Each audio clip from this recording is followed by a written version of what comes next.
LeBron James can dominate a game in every aspect with his unbelievable physical abilities, and KD is long, quick, and can hit from anywhere. All NBA superstars are obviously almost unguardable, and young hoopers always strive to be like them. But what if you can't?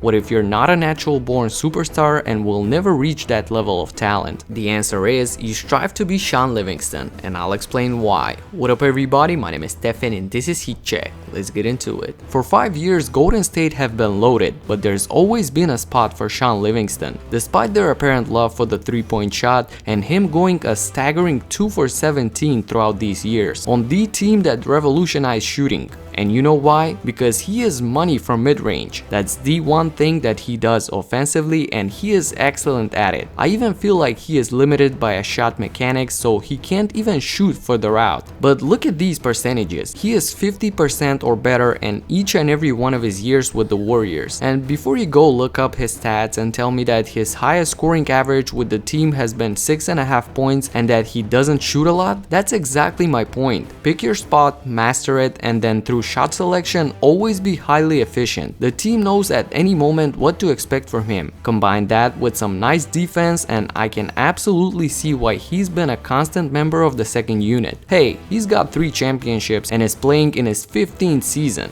Let me give you another example. Everyone sees the crazy step back threes that James Harden is able to make and his unbelievable handles that cause oohs and ahs from the crowd. And you may never be as talented as him to do that. So if you already have a guy like that on your team, just help them out by being PJ Tucker. The guy loves the three-point shot and is shooting above 40% from both the left and the right side. And it makes sense. Playing with guys like Harden and CP3, he can just camp out in the corner like a sniper and wait for his opportunity off the double team. No need for fancy dribbles, behind the back passes, nothing. Young fellas, just shoot 500 corner threes a day, perfect it, and there will always be a team that wants you. Oh yeah, again, even more so than Livingston, PJ Tucker is very much known for his defense, and this is where I focus on a few specialists. You all know them, and you may have gotten frustrated numerous times by them not being able to hit a shot. But man, guys like Patrick Beverley, Marcus Smart,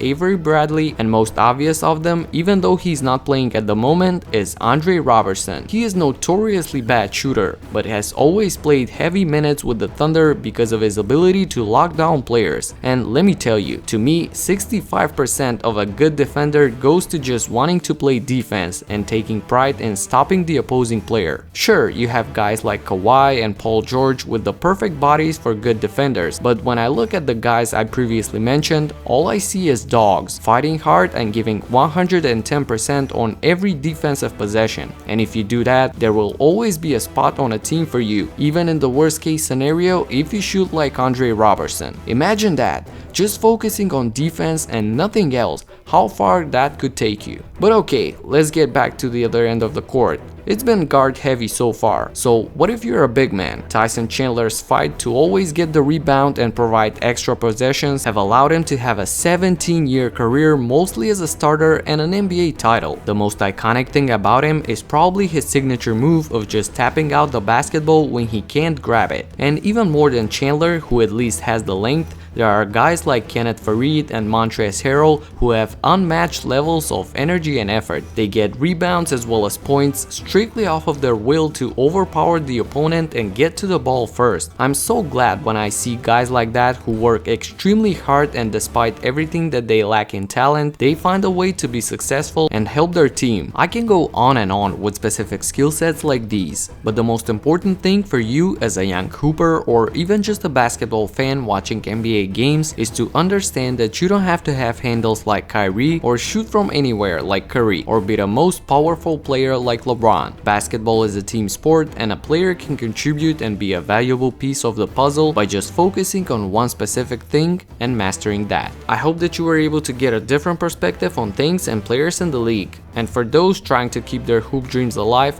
I hope that you can use some of this to become a better player.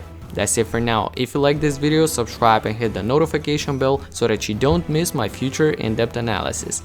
Talk to you in the next one. Peace out.